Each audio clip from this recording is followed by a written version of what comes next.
Camagwini ninjani? Umakhosi Mkhize okhulumayo. Ngicela ukukhuluma ngento nje ebalulekile kakhulu kodwa abantu abangayinakile. Ngizokhuluma ngalesikhathi isangoma sesiphuma sisihamba sekhaya sihlaba inkomo.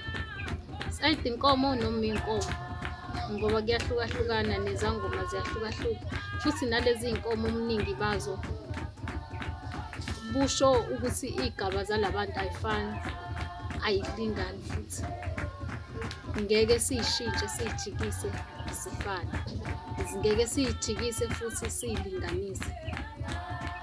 Kukhona lento le eyenzakalayo, khona lo mkhonto lo isangoma ihlaba ngawo inkomo noma iy'nkomo. Lo mkhonto uyisikhali sokulwa obaba mkhulu wakhe lowo muntu lo khokho bakhe. Lo mkhonto lo awuhlabi ngomkhonto kaGobela azowuthatha uGobela awuphindisele esigodlweni sakhe. Lo mkhonto kusuke kuwumkhonto wakho wena oyiqeda intwaso ngoba usuyokwenza indlu yakho, ikhaya lakho, usuyoba ubaba noma usuyoba umama kubantwana bawo. Uzokwenza kanjani isikhali sakho sisele kaGobela? Uzoyenza kanjani amandla akho esele kaGobela? Futhi iy'nkomo lezi ezokuphothula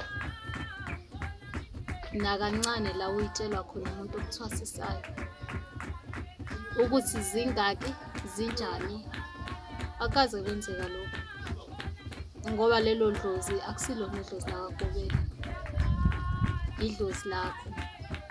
uGobela uhlangana nayo usumdala, usuhlupheke wahlupheka, kukhona okwakhe akwenzayo kodwa lokho ukuthi akutshele ukuthi uphothula ngani, ayenziwe into enjalo, akaze yenzeka, ayaze yaphumelela futhi. Kuphela uyalinda amadlozi wakho lawa kade kutshelile ukuthi thwasa, lawa kade kutshelile ukuthi faka amabhayi, lawa kade kutshelile ukuthi ugqoke ubuhlalo. Nalowo mkhonto-ke ngokunjalo futhi awuhlabi ngomkhonto kaGobela. uGobela wakwesinye isibongo nawo wakwesinye isibongo. Lo mkhonto owakho thwasana usuyoba uGobela nawe kusasa kubantwana bakho. Nawe futhi awuhlabi ngomkhonto wakho uhlabele iy'ngane zabantu, uphinde uthathe lowo mkhonto lowo wegazi lalelo nkomo nomphefumulo waleyo nkomo uyogcina esigodlweni sakho. Awuhlatshwa ngomkhonto kaGobela, uzitholela owakho umkhonto wamakhehla akho ayelwa izimpi mekuwukuthi ayelwa, mekuwukuthi iwona ayekutsheliwe. Abanye-ke abathengi abawuthenga bawuthengela bagcina besebenzisa immese. Kulungile, it's fine mebengakuvezelanga ngalesikhathi usakwenza entwaseni ngoba kunezinto angeke uze ubakhonfirme abantu abadala. Ngeke ngithi mina badlala i-chess, kunezinto abangayivezi usangaphakathi.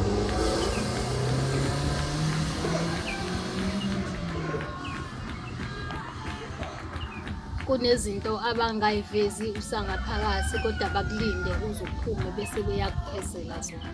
Mewukuthi kwenzeke kanjalo kulungile, it's fine, uthathe ugcine. Futhi noma ungaba ne-2, 3 udidise ngale minye ushiye omunye ngoba baningi abantu abayitshela ukuthi basile la emhlabeni kodwa kulutho-ke futhi nalokho.